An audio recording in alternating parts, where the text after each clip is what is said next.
क्या आपने कभी किसी मगरमच्छ की आवाज सुनी है?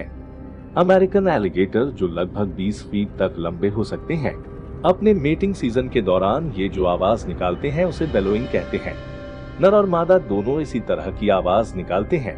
नर की आवाज ज्यादा भारी होती है।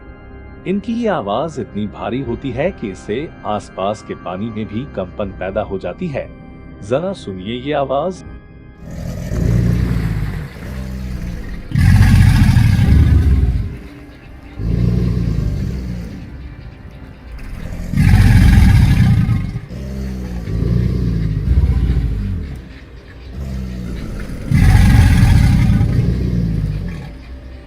सोचिए कभी आपने अकेले में ये आवाज सुनी तो